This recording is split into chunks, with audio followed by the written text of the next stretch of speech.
दोस्तों आज की इस वीडियो के अंदर मैं आपको बताऊंगा जीएसटी पोर्टल के अंदर जो डिक्लेरेशन ऑफ ओपनिंग बैलेंस जो होता है इसका आरसीएम यानी कि आरसीएम आपका आईटीसी का जो ओपनिंग बैलेंस आप डालते हैं तो डालने के लिए जो जो एडवाइजरी होती है वो मैं अपनी प्रीवियस वीडियोस के अंदर आपको ये कंप्लीट बता चुका हूँ। लेकिन यहाँ पर आपको ये मैं इसमें बताऊँगा कि जो आपका ओपनिंग बैलेंस होता है यानी कि आप आरसीएम के लिए या इससे रिलेटेड जो भी होता है, क्योंकि आरसीएम के अंदर आप क्या करेंगे कि इसमें आपको ओपनिंग बैलेंस डालने के लिए आपको जब से जीएसटी एप्लीकेबल हुआ तब से लेके अब तक अपना जो आपने फाइलिंग की है पूरे फाइनेंशियल ईयर जो होता है उसके हिसाब से आपको वो सारी इसमें चेक करके आपको फिर अपना ओपनिंग बैलेंस इसमें डालना होता है। तो यहाँ पर आपको ये ही हर एक टैक्स पेयर के लिए थोड़ा सा कॉम्प्लिकेटेड हो जाता है कि आपने कौन से मंथ के अंदर आईटीसी क्लेम लिया है या नहीं लिया है। तो रिवर्स चार्ज के लिए आपने अगर मान के चलो कि आपने अगर उसको पे किया है और आपने आईटीसी नहीं लिया है तो इसका फाइंड आउट आप कैसे करेंगे। ये सारी की सारी जो सर्विसेज होती हैं या जो जो जिस मंथ आप फाइलिंग करते हैं, चाहे आपका मंथली हो चाहे क्वार्टरली हो, तो फाइनेंशियल ईयर के हिसाब से जीएसटी पोर्टल के अंदर आप अपनी पूरी जितनी फाइलिंग होती है GSTR-1 हो चाहे 3B हो चाहे आपका आईटीसी हो या कोई भी हो, अगर आपकी लाइबिलिटी कितनी बनती है, कितना आपने पे किया है, इसका कंपैरिजन अगर आपको करना होता है या रिकंसिलेशन के लिए आपको डाटा अगर चेक करना होता है तो उसी का आप कैसे चेक करेंगे। तो स्पेशली मैं यहाँ पे दिखाऊंगा कि ओपनिंग बैलेंस जो होता है आरसीएम, ये इसके लिए आपको क्या क्या ऐसी कौन सी स्टेप्स फॉलो करनी है जिससे ये फाइंड आउट हो जाए कि आपने कौन से मंथ के अंदर या कौन से फाइनेंशियल ईयर के अंदर आरसीएम के लिए आपने अप्लाई तो कर दिया, मतलब आपने उसको टैक्स तो पे कर दिया लेकिन उसको आईटीसी आपने नहीं लिया या लिया है। तो ये सारी की सारी स्टेटमेंट्स आप कैसे चेक करेंगे वही मैं आपको इस वीडियो में दिखाऊंगा। तो यहाँ पर आप जब क्लिक करेंगे, ये सर्विसेज होता है, सर्विसेज के अंदर आप यहाँ पे क्लिक करेंगे रिटर्न्स के अंदर, और रिटर्न्स के अंदर यहाँ पे एक ऑप्शन आपको देखने को मिलता है दोस्तों, tax liability and ITC comparison.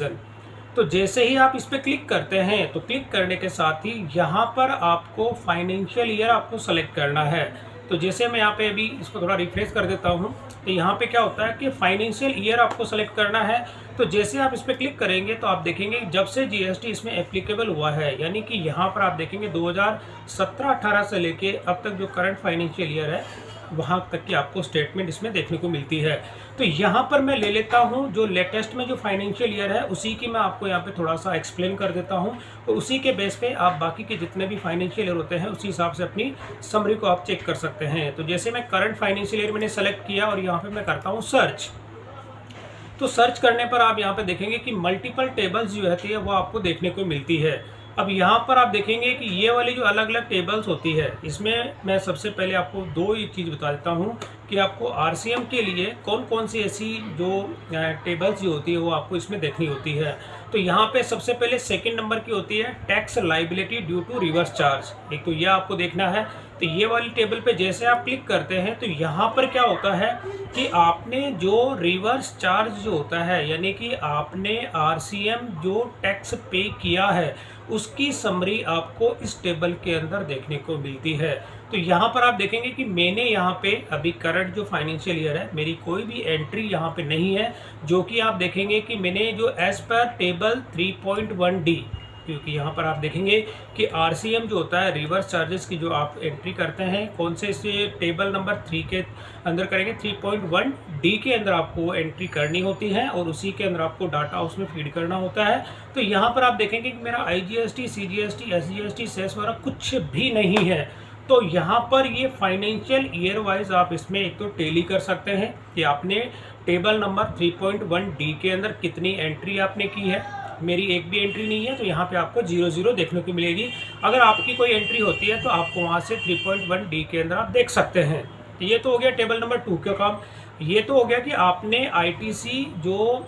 उसको पे किया है उसकी समरी आपको इसमें यहाँ पे देखने को मिलती है। लाइबिलिटी मतलब आपकी कितनी लाइबिलिटी बनती है, तो ये वाली टेबल होती है स्पेशली आरसीएम के लिए। और यहाँ पे नीचे आप एक ऑप्शन और आप देखेंगे कि जो आपका रिवर्स चार्ज जो होता है यानी कि आपने उसको लाइबिलिटी को डिक्लेयर किया है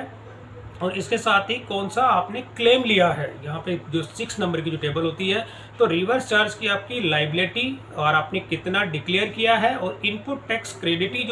जो इसमें इनपुट टैक्स क्रेडिट आपका होता है उसका आपने क्लेम कितना लिया है, और देयर ऑन जो होता है यहाँ पे अब तक आपने, यानी कि अब तक जो पूरे फाइनेंशियल ईयर में जो मैं यहाँ पे दिखाऊंगा। अभी मैंने लेटेस्ट वाला सेलेक्ट किया, तो इसमें जैसे मैं क्लिक करता हूँ तो यहाँ पर आप देखेंगे कि ये भी यहाँ पर आप देखेंगे टेबल नंबर 4A2 और 4A3, इसी के थ्रू आप यहाँ जो टेबल नंबर 3 के थ्रू तो आप पे करेंगे, और टेबल नंबर 4A2 और 4A3 के तहत आप उसका आईटीसी क्लेम लेते हैं। तो यहाँ पर भी आप देखेंगे मेरा यहाँ पे किसी भी तरह का कोई भी वो एंट्री नहीं है, तो 0 है। तो इस तरह से आप अपनी फाइनेंशियल ईयर जो होता है, यानी कि 2017-18 से लेके अब तक आप आरसीएम की, अगर आपने कोई आरसीएम के लिए कोई पे किया है टैक्स, तो उसकी स्टेटमेंट और इसके साथ ही आपने कितना उसमें आईटीसी लिया है, तो वो सारी स्टेटमेंट आपको यहाँ पे ये जो टेबल होती है इनसे आप ले सकते हैं। और नीचे इसको डाउनलोड करने का ऑप्शन भी दिया गया है, यहाँ से आप इसको डाउनलोड भी कर सकते हैं। जैसे आप डाउनलोड करेंगे तो CSV file,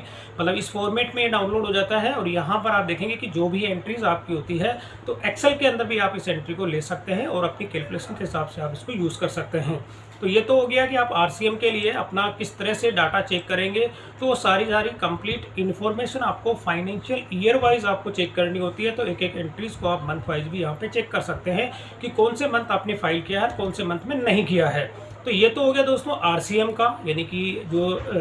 reverse charge mechanism होता है उसके बारे में। अब मैं बात करता हूँ, इसी में एक इम्पोर्टेंट टेबल होती है, स्टार्टिंग के अंदर ही आप देखेंगे यहाँ पे difference in liability declared and paid. तो यहाँ पर ये वाली जो टेबल होती है स्टार्टिंग के अंदर, तो ये थोड़ी सी इम्पोर्टेंट होती है दोस्तों। यहाँ पर आप देखेंगे कि पूरे फाइनेंशियल ईयर के अंदर जो भी आपकी GSTR 1 के अंदर जो आप सेल दिखाते हैं और उसमें आपकी लाइबिलिटी कितनी है,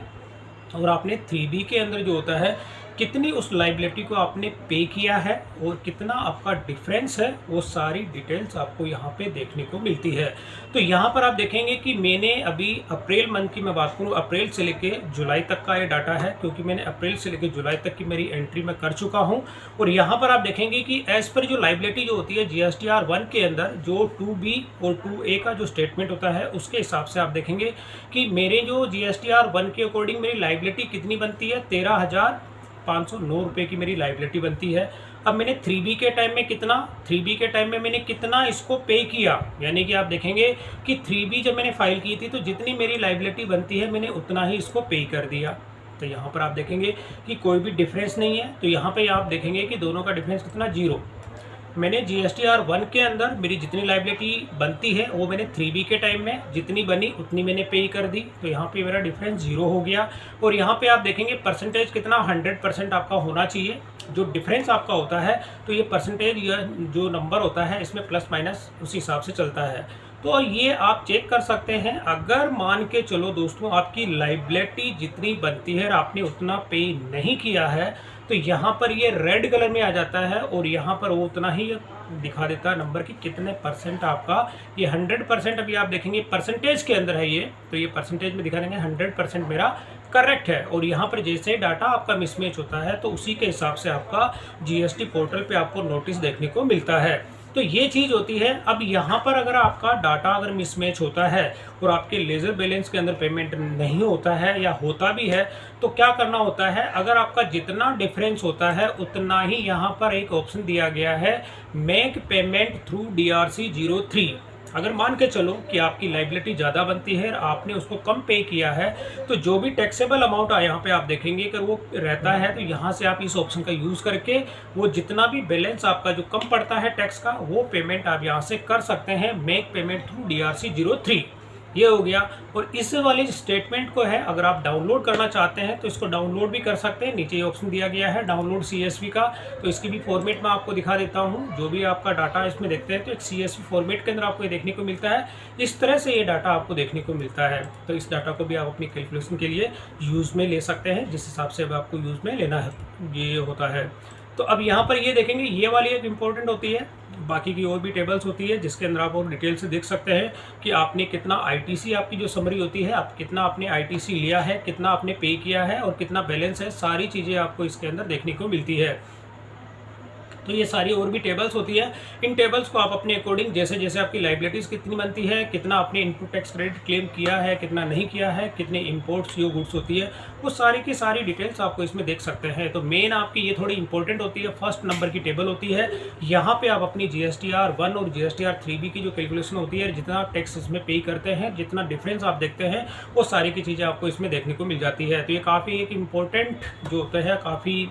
यूज़फुल है। अगर स्पेशली आप देखेंगे कि टैक्स का जो लाइबिलिटी एंड ITC कंपैरिजन जो होता है, ये हर एक टैक्स पेयर के लिए रिकन्सिलेशन अगर आप करते हैं, अपना डाटा अगर मैच करते हैं, उस केस में आपको ये फाइंड आउट करने में इजी रहता है कि कौन से फाइनेंशियल ईयर के अंदर, कौन से मंथ के अंदर आपने कितना GSTR 3B के अंदर डाटा फीड किया है, GSTR 1 के अंदर आपकी सेल कितनी है, 3B के अंदर आपने कितना ITC आपने लिया है, कितना आपने पे किया है। तो सारी की सारी डिटेल्स आपको इन टेबल्स के अंदर देखने को मिलती है। तो ये वाला जो प्रोसेस होता है, स्पेशली मैंने आपको RCM से रिलेटेड बताया था कि RCM के अंदर आपको ओपनिंग बैलेंस अगर आपको डालना होता है, तो इसके लिए आपको जो मैंने 2 टेबल्स बताई थी, 2 नंबर और 6 नंबर है, ये वाली आप देखेंगे reverse due to reverse charges का, और 6 नंबर जो होती है, इनकी डिटेल्स आप चेक करके अपना ओपनिंग बैलेंस जो होता है आप उसमें ऐड कर सकते हैं। और इसका अभी भी आपके पास टाइम है 31 अक्टूबर तक का, और अक्टूबर के बाद में भी 1 महीने का टाइम आपको मिलेगा उसमें अमेंडमेंट करने का। तो दोस्तों इस तरह से फाइनेंशियल ईयर वाइज, ये तो मैंने अभी जैसे करंट का बता दिया था, अगर आप इसमें से 2017-18 का भी चेक करेंगे तो 17-18 से लेके अब तक का जो भी आपके जो टेबल वाइज अगर आप समरी देखना चाहते हैं, तो वो समरी इस प्रोसेस को फॉलो करके आप अपनी पूरी कंप्लीट डिटेल चेक कर सकते हैं। इवन जो GSTR 1 जो होता है और 3B का जो डिफरेंस होता है, उसकी भी यहाँ से आप कैलकुलेशन इसमें देख सकते हैं, कितना डिफरेंस होता है वो भी चीज़ आपको यहाँ से फाइंड आउट कर सकते हैं। तो दोस्तों ये था थोड़ा सा RCM का ओपनिंग बैलेंस कैसे आप इसमें से टैली करेंगे, यानी रिकनसाइल करने के लिए, और GSTR 1 और GSTR 3B की आपस में अगर आप उसमें कंपेरिजन करना चाहते हैं कि कौन से मंथ के अंदर आपकी करेक्ट गई है या कितना डिफरेंस आपका है, वो सारी की सारी डिटेल्स आप इस ऑप्शन से, यानी कि जो आपका tax liability and ITC comparison होता है, इसके थ्रू आप उसको चेक कर सकते हैं। तो दोस्तों वीडियो पसंद आई तो इसे लाइक और शेयर जरूर करें, और मेरे चैनल को सब्सक्राइब करना ना भूलें।